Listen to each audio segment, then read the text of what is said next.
All right, so welcome everybody to the World of Ability Podcast Network.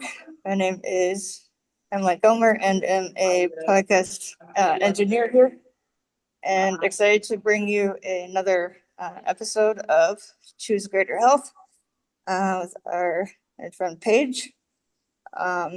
Which is a show they do a couple times a month on Fridays at 2:00 p.m. Central. And I guess with nothing kind of about her experience with brain injury and so on. But with nothing further to do, bring in Paige here to kick us off with our great guest here. So welcome, Paige. Thanks, Emily. And I would like to welcome my guest Maria to the show, who has a background in nutrition and can tell us a little about how what she does can help brain injury survivors and potentially also those with issues like anxiety and other emotional conditions. Hi, Paige. Thanks for having me on. So, can you tell us a little about your background and how you got started in this particular field? Yeah, so back in 2005, I was at my mother's house. We just had lunch, and I started getting really ill. So I thought I had food poisoning. Well, what turned out to be a stroke.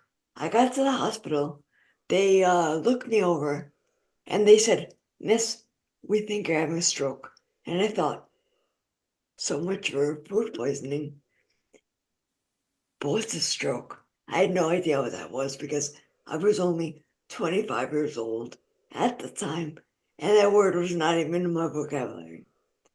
So, to make a long story short, I ended up being paralyzed from the nose down, which means I was also mute.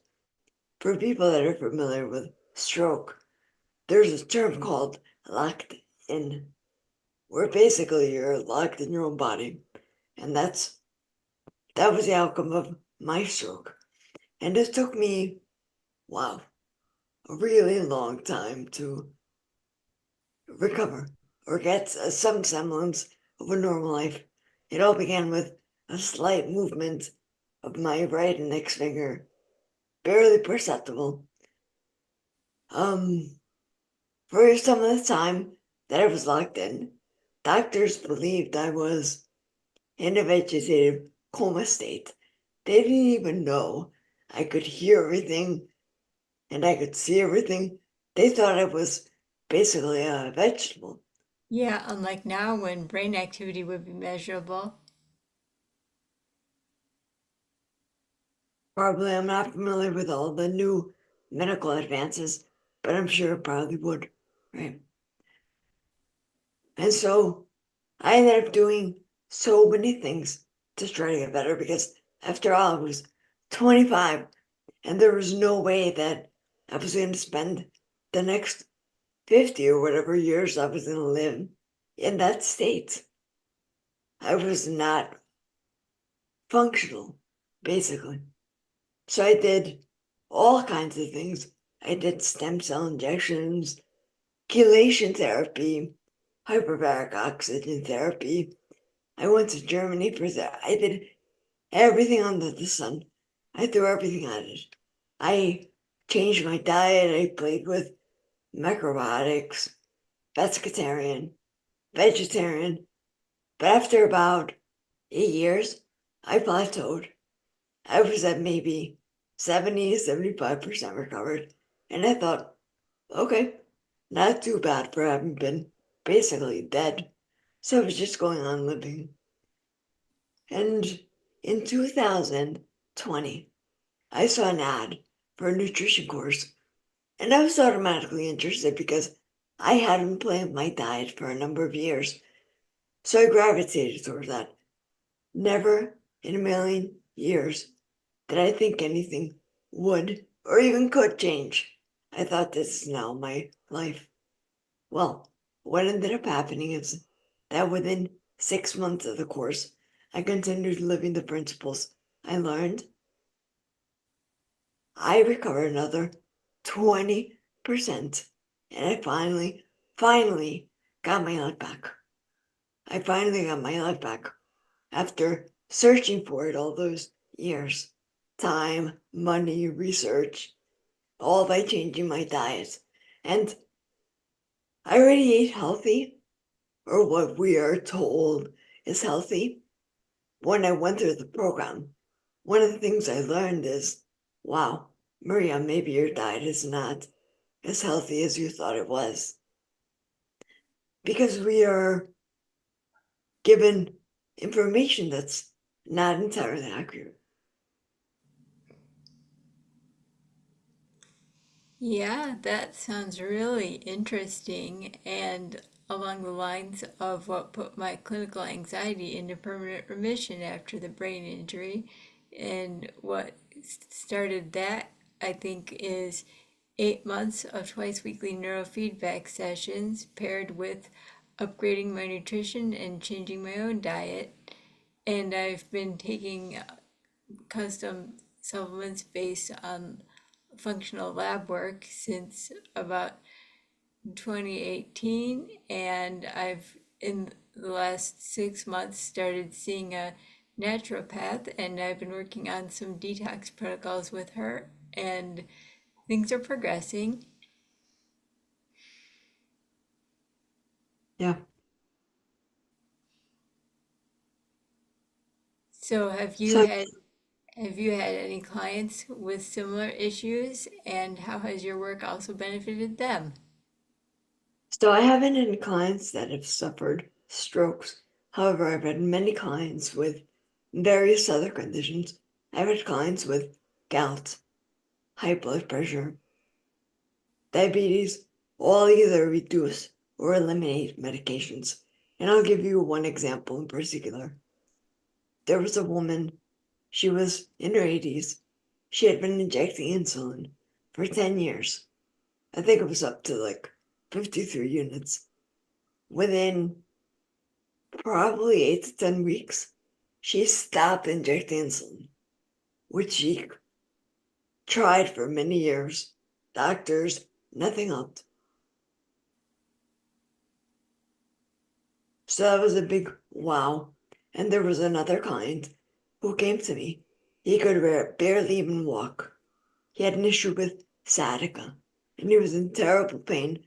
He was scheduled for an operation. Well, probably at about week 7, he came on to our call and he starts running place.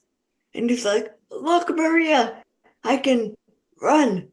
And he canceled his operation. And I was like, "Wow."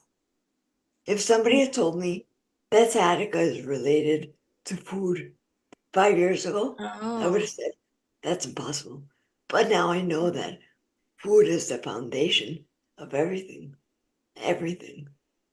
Once you have your relationship with food right, then you could build upon that. Because otherwise, it's everything is on a house of cards. mm-hmm. Yeah, I have some issues in that area according to my chiropractic team and x-rays, and they see something like my spine shifted over to the left a bit and muscles pulling on that and interfering with nerves.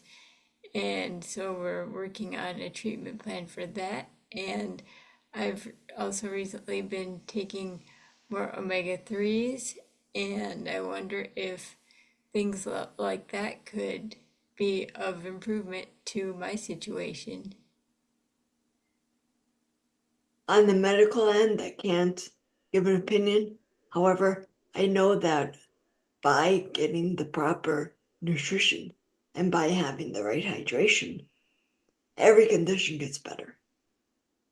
Your body just can handle things better because your Mm-hmm. body actually knows how to heal itself, but it's got to be given certain building blocks.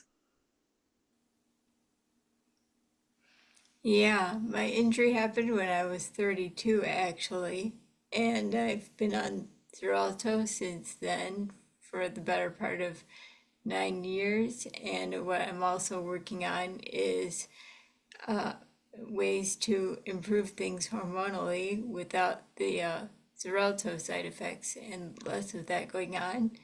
And that in itself is a process I'm working through. Although things are considerably better than they were right after the injury, and I've been working with a neuro movement provider also, who I have some sessions with this weekend, and that's helped to regain mobility and balance things out in general. And also, I have some good padding for my hammer toes on both feet, and that's improved my walking also. Yeah.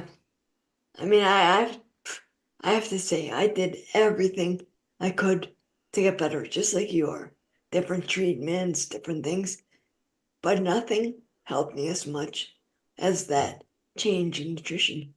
And I feel better now than I did in my 20s, even before the stroke.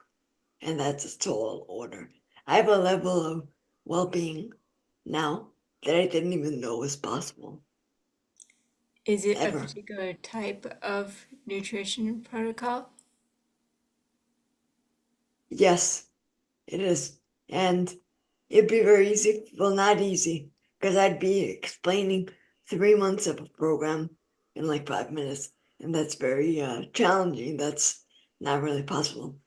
But some of the tips I would give is increase your hydration. That is huge. We all hear it. It's a cliche. Drink more water, but it makes a huge difference. Huge. And I'm talking about maybe 6 8 glasses of water per day.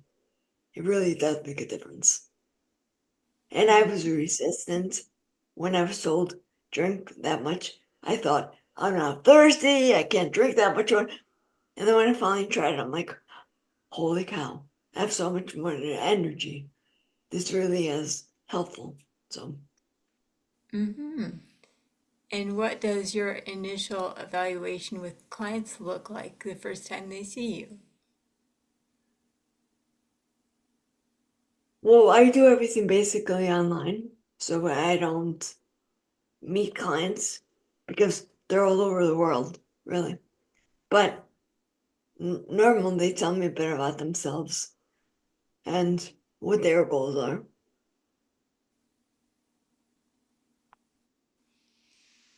That sounds like a really good way to do an online provider visit option.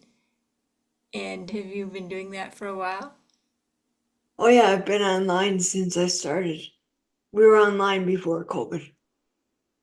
Mm-hmm. Then that makes your practice somewhat unique, at least initially.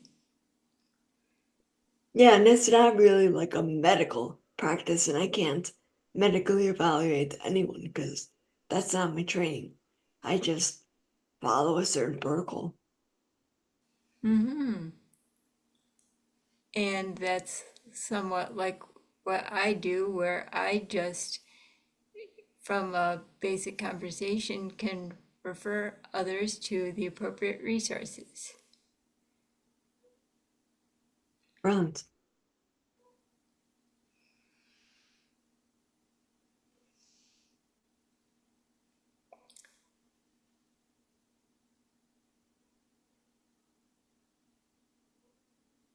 The only definitive cause of my oxygen deprivation and blood clots is what I've come to put together is that I took certain anti-anxiety medications and hormonal birth control for most of 12 years, and I think that built up in my bloodstream and led to the clots that got into my lungs. Although in the ER and ICU, they only figured out that it was blood clots when the preventative blood thinners that everyone automatically gets there started working. And then that showed up on the scans as dissolving. Yeah, mine was actually, well, they say that the only risk factor was birth control. I had only been on for 2 years, I think. Yeah. So mine was also a clot that Oh. traveled. Yeah, it Mhm. traveled to my lungs through a hole that I have in my heart called PFO. Oh. It's like a little heart murmur, and it went up to my brain. Mm-hmm. Well, this is especially important information to get out since March is both Brain Injury and Blood Clot Awareness Month, and I'm a ambassador with the National Blood Clot Alliance. Mhm. Yeah, I think people are not entirely aware of all the things we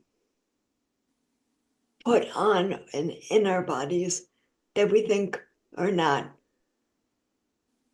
doing anything to us, but really they might be harmful or more Yeah, harmful another than thing we is recognize. that I had genetic metabolization factors going on. I found out in a gene site test a little too late in 2016 that there were genetic level incompatibilities with the medications I was taking, like the SSRIs and the benzodiazepines, although benzodiazepine dependency in itself is pretty bad. Yeah, that's really bad. My mom had it for over 20 or 40 years. 20, I think it was 20. Hmm.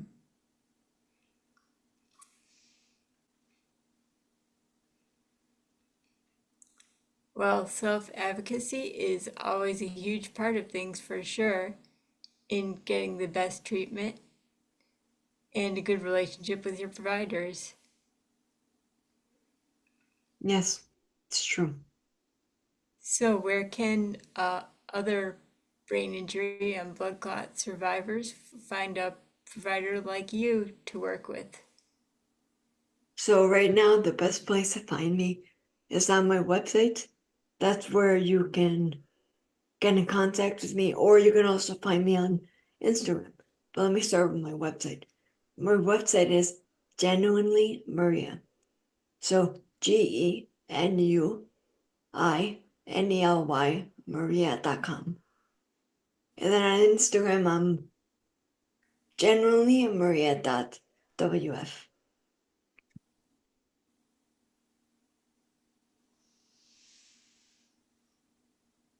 Well, that was a really good conversation. And do you have any last tips for those dealing with long term and chronic health conditions? Yes, I'll give you one more. Meat is not the devil, like we've all been led to believe. We've been told meat causes all these issues, and that's not actually true. Meat is a superfood, really. It's a food that we've had the most ancient relationship with, millennia, pretty much. So meat's going to be very helpful to you. The only caveat there, I would say, have meat, yes, but if possible, don't mix that with carbohydrates. Because when you And have, also, it's probably good to find grass fed and organically raised too. yep, I mean, there are definitely better, right?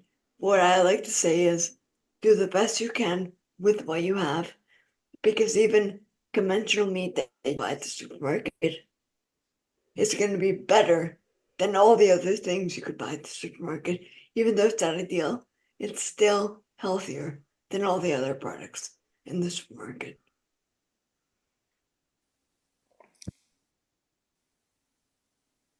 So, as I was saying, when you eat meat, if you don't mix it with carbohydrates, it's so much better for you because when you mix both, it impedes your digestion because your stomach needs to be really acidic to digest meat. But it in another process, in order to digest carbohydrates, it needs to be more alkaline. So when you have them both together, it's like they're competing and it really slows your digestion. That's really interesting that I only just learned that from you today. Cool. Okay, well, that was another episode, and you know where to find Maria, and thanks for tuning in. Thank you.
Forgot how to say the transcript.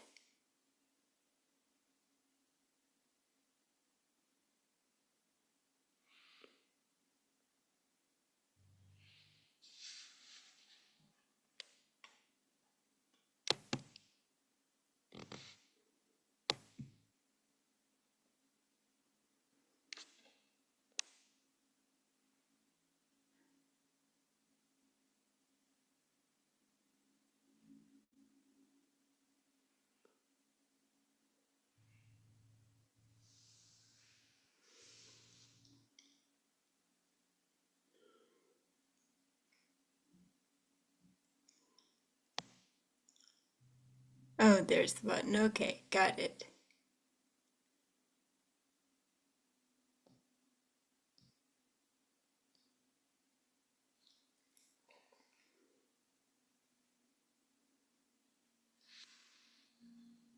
Thanks for being on, Maria. You're so welcome. Thank you. Yeah,